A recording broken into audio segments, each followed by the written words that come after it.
So the check engine light suddenly appeared on your dashboard. This basically means your car's computer is telling you that something is wrong with some of the vital systems on your car. The next question is, what should you do? Should you drive the car immediately to a mechanic, or should you check it out on your own? We would recommend first checking out the problem on your own, especially if you have some car knowledge. In this case, even if you don't solve the problem, then at least you should get an idea of what's wrong and what are your options in terms of parts and the costs of repair. Here's how to do all that, so stay tuned. Bad car symptoms.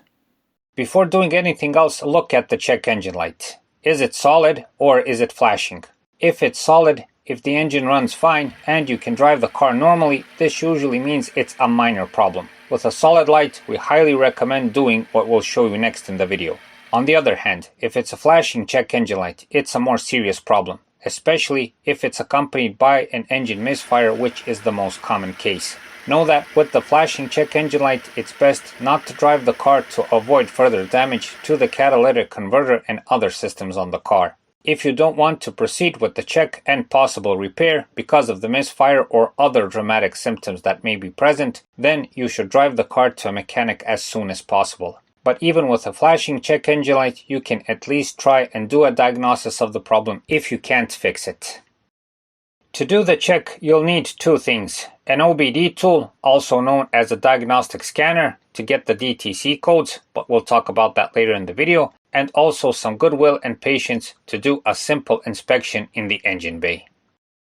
Before using an OBD tool, you can quickly check a few simple things that cause the check engine light. First, start with the fuel tank cap. Many times, a loose or improperly sealed fuel cap can trigger an emissions fault. Remove the cap, inspect the seal, and reinstall it properly. Next, take a quick look under the hood. Check for any kinds of obvious anomalies, especially if there was some recent maintenance or repair done in the engine bay. Check for anything obviously disconnected. Look at electrical connectors around the engine. Look for damaged wires. Check vacuum hoses for cracks or hoses that may have come loose. Especially check for broken air intake hoses, loose seals, loose clamps, or else. These simple things won't solve every check engine light problem, but they're quick, free, and worth doing.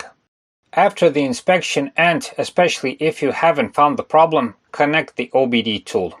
You don't necessarily need an expensive professional scanner, even a cheap one will do the job in most cases. The point of all this is to get a DTC code, which stands for Diagnostic Trouble Code, from the car's computer. This code is stored in the car's computer every time a problem happens, and the OBD scanner is for extracting and reading that code. Plug the scanner into the OBD port, which is usually located somewhere underneath the dashboard. Turn on the ignition, connect the scanner, and let it scan all of the car's systems. You'll probably see codes like P0300, P0171, P0420, and other codes. Also, you may see several codes at the same time. These codes will, in most cases, give you, if not a solution, then a guideline to solving the problem. On the other hand, and this is very important to know, the code does not necessarily tell you which part to replace. For example, a code related to an oxygen sensor doesn't automatically mean the oxygen sensor itself is bad. There could be a wiring problem,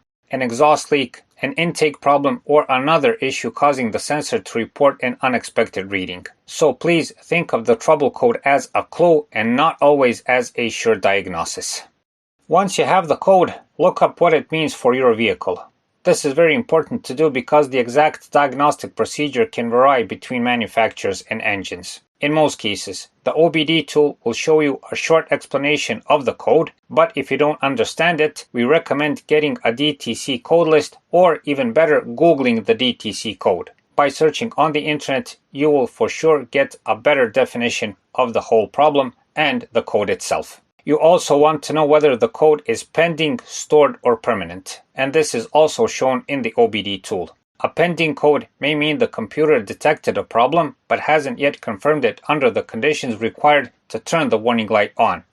A stored code is a confirmed fault that has been recorded by the computer. And some vehicles can store permanent diagnostic information that cannot simply be erased with a scanner. Remember, the goal of this whole procedure is not just to make the light disappear, but to find why the code was set in the first place.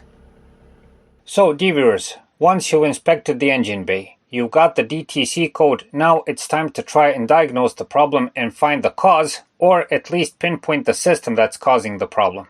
With diagnosing the problem, use a mix of the manual inspection you've made, the DTC code you've got, do some research on the internet, which is very useful, and above all, use common sense. A good diagnosis will help you decide whether to do the repair on your own or to visit a mechanic.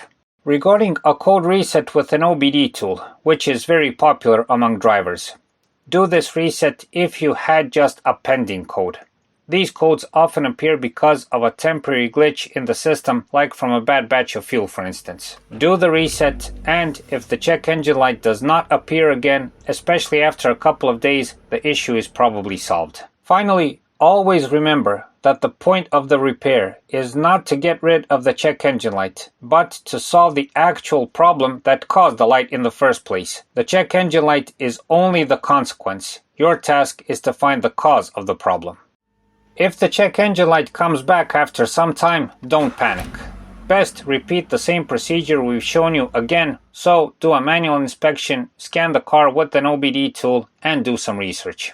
If you get the same code again, your original diagnosis may have been incomplete or the repair didn't actually solve the underlying problem. If you get a different code, that may give you another clue.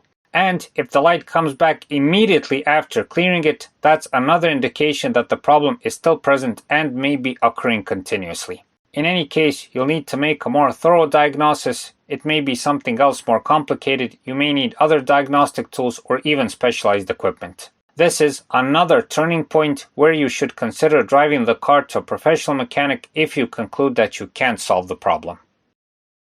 So, dear viewers, to conclude, if your check engine light comes on, remember these steps.